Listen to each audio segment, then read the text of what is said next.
राधे मिलता है कि नहीं राधे, मिलता? जय हो ऐसे जय सुख की हो। चाह भी मत करो, केवल कर्म करते महाराज जाओ की तो जय आपको हो। अनायास अन्न मांगे आगे आवेगो, जो पल लागे पल को। आप पर आप सभी सुख लोग की वीडियो कामना देखिए से दोस्तों। युक्त है, इसीलिए बंधे हुए हैं। महाराज जी जैसे का बिना चाहे दुख सबको प्राप्त होता, कोई दुख नहीं चाहता।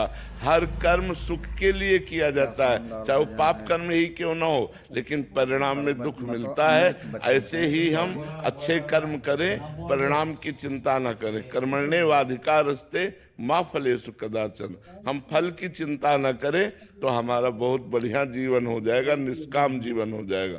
क्योंकि निष्काम महाराज जीवन जी ही बोलिए, भगवदानंद का अनुभव महाराज कर की सकता है, जय हो। सकामी जीवन जय विषयों जय का हो अनुभव करता महाराज है। की। इसलिए निष्काम होने के लिए भगवान कहते हैं कि तुम कर्म करो, फल की इच्छा मत रखो। जय हो। लेकिन संसारी आदमी पहले फल की इच्छा रखता है और फिर कर्म करने की, कि ऐसा ऐसा करूंगा तो इसमें इतना लाभ हो जाएगा और ऐसे से ऐसा फिर हो जाएगा। और जब वो कर्म करता है और उतना लाभ नहीं होता है तो वो दुख का भाजन बन जाता है, वो दुख का कारण बन जाता है।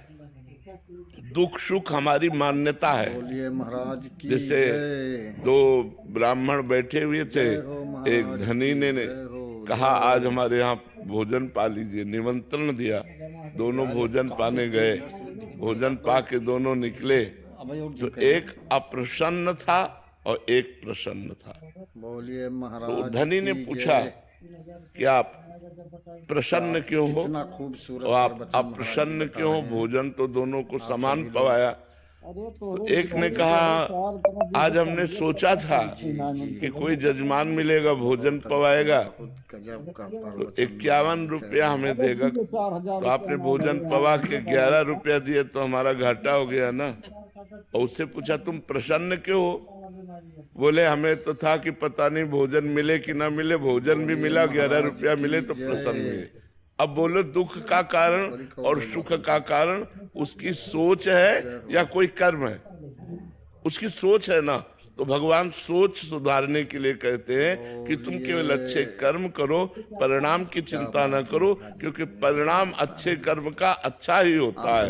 अगर बुरे कर्म करोगे तो उसका फल बुरा होगा। तो हमें अच्छे कर्म पर ध्यान देना है, परिणाम पर ध्यान नहीं देना है। अगर एक बार परिणाम सही नहीं आया तो दूसरी बार परिणाम सही आएगा।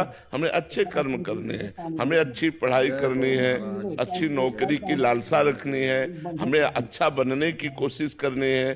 तो ये कर्म करने के लिए भगवान तो आदेश कर रहे हैं।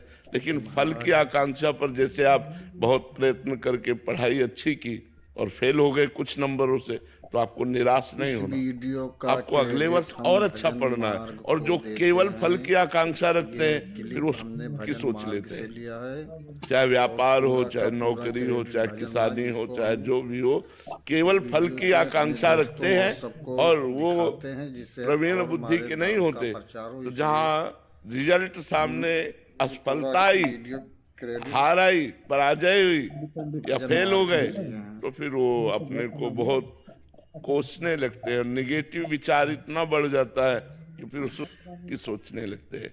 इसलिए जो भगवान कह रहे हैं, बहुत भगवान कह रहे हैं ना, बहुत सोच विचार के कह रहे हैं, तुम सदैव सुखी रहोगे यदि कर्म करने पर अपना अधिकार रखो, फल हमारे ऊपर छोड़ दो। बोलिए प्रेमानंद फल के लिए कहा सुख दुखे समय कृत्वा लाभा लाभो जया जेव। सुख दुख में समान भाव रखो, लाभ हानि में समान भाव रखो, जय पराजय में समान भाव रखो, और कर्म केवल करो तो तुम बहुत प्रवीण योद्धा हो जाओगे, तुम्हें माया परास्त नहीं कर पाएगी।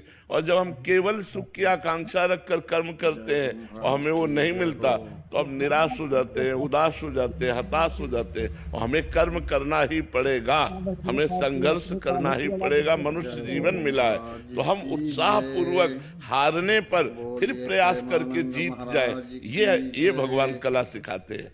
अगर हम हार भी गए तो हमें उत्साहीन नहीं होना, हमें पुनः कर्तव्य का अनुष्ठान करना है और हमें विजय प्राप्त करनी है। एक बार की हार हमें एक अनुभव देती है कि हम हारे कहाँ।